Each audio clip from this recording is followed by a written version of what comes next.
那小猫最不喜欢你家里有啥味道？来，记脑门上。第一个，橘子。那橘子、橙子、柚子都一样，就这些柑橘类的水果，它的果肉和果皮里头有柠檬烯，猫闻了之后刺激性太大，它受不了。但也有好处，你要不想让它上哪儿去，你就整一堆橘皮放那儿，可能好使。但是啊，你别拿橘皮对它呲，它吸多了容易吐。哎呀，你来啦，这咋还赖着的呢？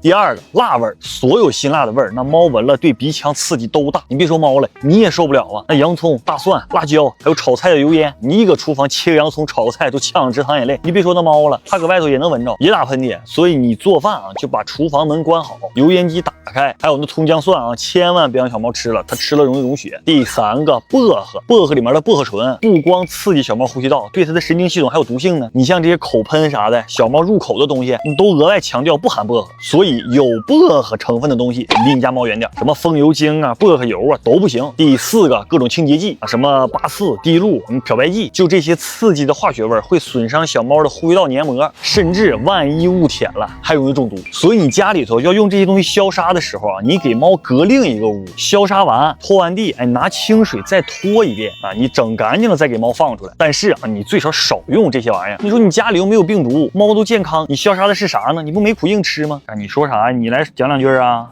你讲两句啊。第五个，酒精，反正我是没见哪个猫主动去舔酒喝。那网上那些小猫舔酒的视频，咱也不知道真的假的。但是这白酒酒精挥发出来的味儿，小猫肯定是不能闻。它闻了不光刺激鼻腔，它还容易迷糊、眩晕。万一要是舔着了，还容易中毒。以后也别问能不能用酒精消杀了，能不能用酒精往猫身上喷了，那肯定是不行。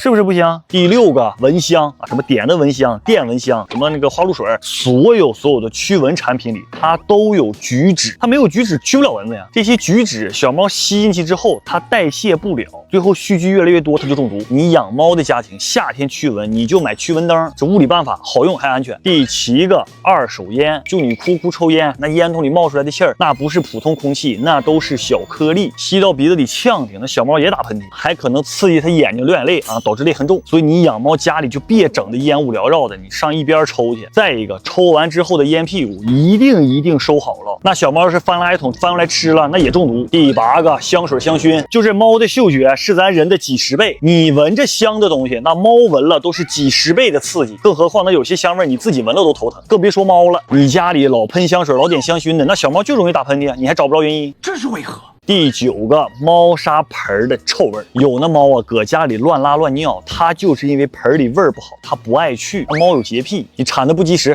太臭了；封闭的盆太臭了；猫砂太次，太臭了。总之那味儿不好，它就不爱去。完给你拉外头，你还不乐意。你勤快点，那猫砂一天铲一次，别弄这种封闭的盆。说多少遍了，这里面臭味搁里头都发酵了。还有猫砂，别选的便宜的土砂，你用这种遮臭效果好一点的，盆里还可以撒点小苏打，这都能减轻臭味。